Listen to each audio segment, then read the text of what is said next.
right, Pakman. Let's tackle the tough topics now. Now, on your channel, you have an exploration of race realism, do you not? I didn't call it that, but certainly I did an investigation into race and IQ. But race realism isn't really a phrase I use except satirically.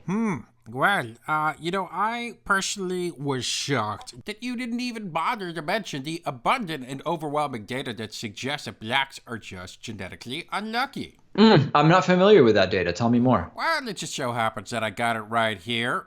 Bam! Check out them apples, Pakman. Black cats really do have bad luck. Their unluckiness is causing them to be adopted at shockingly low rates. And look way down at the bottom there. That's where all the black and the brown cats are. I think this is rather indisputable, Pakman. Yeah, I mean, I think there's a couple things here. Obviously, that has nothing to do with black people. This is a graphic about black cats, but it really does actually get us to something interesting, which is, do black cats have bad experiences because of luck, or is it the fact that people think a black cat will bring them bad luck, so they treat the black cat poorly that's actually causing the problem for them? You know, causation versus correlation.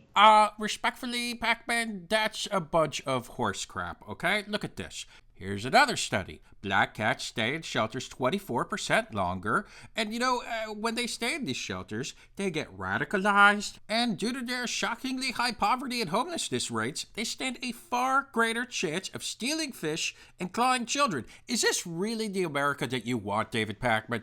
I don't know anything about the fish and the children, but the reason that they stay in the shelters longer is because humans discriminate against them. Oh, come on, Pakman. Facts before felines, okay? I've shown you two separate, reliable studies, one which happens to be from your fellow SJW libtard cucks at the Huffington Post, who would have every reason to conceal, distort, and lie about these numbers, not be honest about them. Earth to Pakman, am I getting through, or is your brain made out of butts here? They are discriminated against because of the bogus notion that the color of a cat is connected to luck in any way, which is, of course, not true. Pakman, these cats are a menace to society. They are stealing fish, clawing children, and you know what? They're also getting hit by cars all the time because it's dark out and people can't see them because they're black. I'm just not seeing any evidence that they claw children or do any of the other stuff you said. I can't get through to you. It's like talking to a brick wall. But you know what? Let's just move on. Let's talk about healthcare, okay? Millions of Americans are shucking on the nanny state teat with Obamacare.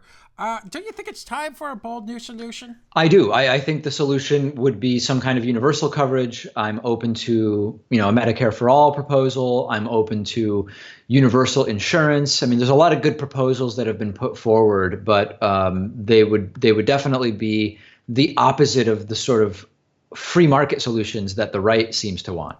Well, it just so happens that I happen to have one, Pakman. Would you like to hear it? Sure. Okay, first thing we do is we get rid of Obamacare, of course.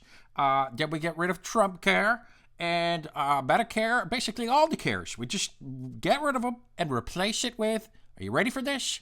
Trump prayer. You get sick, you pray, and if you die, it's because either you didn't pray hard enough or God hates you. What are the two?